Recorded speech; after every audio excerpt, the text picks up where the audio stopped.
కానీ నేను గతంలో చెప్పినా మళ్ళీ చెప్తున్నా, మళ్ళొకసారి మా గౌరవ ముఖ్యమంత్రి గారు, ఉప ముఖ్యమంత్రి గారు, మా నీటిపారుదల శాఖ మంత్రులు, మా సోదరులు వెంకటరెడ్డి గారు, పొన్నం ప్రభాకర్ ఏ విధంగా ప్రజలకు నిజాలని గత 10 ఏళ్లలో ఉమ్మడి ఆంధ్రప్రదేశ్లో తెలంగాణకు జరిగిన అన్యాయం కంటే ఎక్కువ ఈ 10 ఏళ్ల కాలంలో కేసీఆర్ ప్రభుత్వంలో టీఆర్ఎస్ ప్రభుత్వం ఏ విధంగా అన్యాయం చేస్తుందని కళ్ళకు కట్టినట్టు ప్రజెంటేషను మా ఉత్తమ్ కుమార్ రెడ్డి బ్రహ్మాండంగా ఇచ్చి ప్రజలకు పోయింది అధ్యక్ష.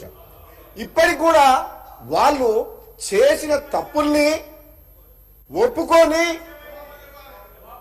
మా కుటుంబ దాహం కోసం, అధికార దాహం కోసం, అవినీతి కోసం ఆ వైఎస్ జగన్ తోటి ఒప్పందం కుదుర్చుకొని ఈ ఎంపీ సీట్లు అయితోటి బీఆర్ఎస్ అనే పార్టీ పెట్టి ప్రధానమంత్రి కావాలి, నేను నా కొడుకుని ఇక్కడికి ముఖ్యమంత్రిని చేయాలని ఒక ఆలోచన, దుర్మార్గమైన ఆలోచనతోటి తెలంగాణ ప్రజలకు అన్యాయం చేసిన మాట వాస్తవం.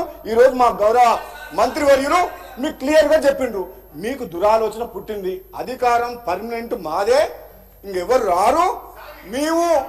మీరు ఏనాడైతే బీఆర్ఎస్ అని పార్టీ పెట్టి తెలంగాణ పదం తొలగించిండ్రో తెలంగాణ ప్రజలతో ఉన్న పేగుబంధం తెగిపోయింది, మీ పని కథం అయిపోయింది. ఎందుకు అధ్యక్ష ఏం మాటలది? నోటికొచ్చినట్టు అబద్ధాలు ఆడుతున్నారు. నల్లగొండ జిల్లా గురించి పౌర సభ చేస్తారని వస్తున్నాడు. నల్లగొండ జిల్లాకు పౌర సభని ఈరోజు సభ పెట్టిండ్రు.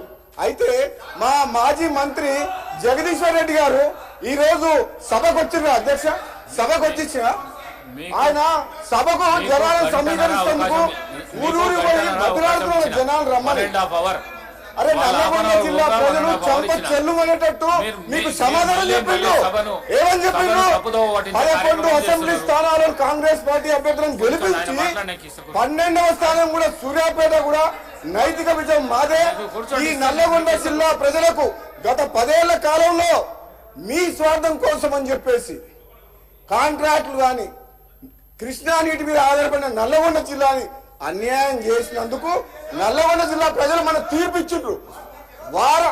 వారందరూ బాధతో సమయంలో కాంగ్రెస్ పార్టీ ప్రభుత్వం వచ్చిన తర్వాత ఈరోజు తెలంగాణకు అన్యాయం ఏ విధంగా చేసిందని చెప్పి అన్ని ప్రజలకు చెప్తుంటే జీర్ణించుకోలేక ఈ హరీష్ రావు గారు అధ్యక్ష ఇంకొక మాట చెప్తా హరీష్ రావు గారి గురించి మళ్ళీ చెప్తా.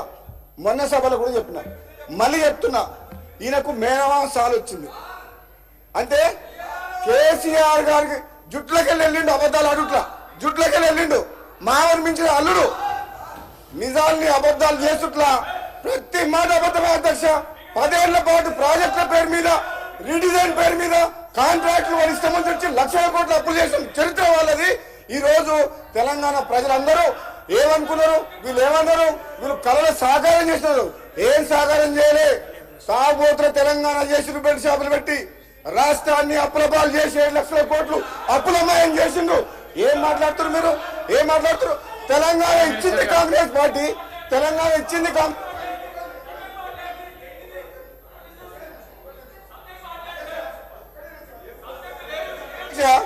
తెలంగాణ కోసం కొట్లాడింది ఎవరు అధ్యక్ష? తెలంగాణ మీ పార్లమెంట్ సభ్యులు, నేను పొన్నం ప్రభాకర్ గారు మేము పార్లమెంట్ సభ్యులం కొట్లాడి పార్లమెంట్ లో బిల్లు పాస్ చేసి తెలంగాణ తీసుకొచ్చినాం. ఈయన తెలంగాణ చావు నోట్ల తలకా పెట్టినా అంటాడు. 100 మంది 1000 మంది చనిపోయింది, కానీ కేసీఆర్ కుటుంబంలో ఎవరికైనా కాలికి దెబ్బని రాకిందా? ఇట్లా గీత పడ్డదా? కానీ అమాయకులను పొట్టలు పెట్టుకున్న చరిత్ర వీళ్ళది. అమాయకులను పొట్టలు పెట్టుకున్న చరిత్ర వీళ్ళది. తెలంగాణ తెచ్చింది మేము కాంగ్రెస్ పార్టీ ఎంపీలము, తెలంగాణ ఇచ్చింది కాంగ్రెస్ పార్టీ అధ్యక్ష. మినిస్టర్ గారు ప్లీజ్. నేను గౌరవ స్పీకర్ గారిని కోరుతా ఉన్నాను అధ్యక్ష. ప్రధానంగా మన రాష్ట్రానికి సంబంధించిన ఒక ప్రధానమైన అంశం, మూడు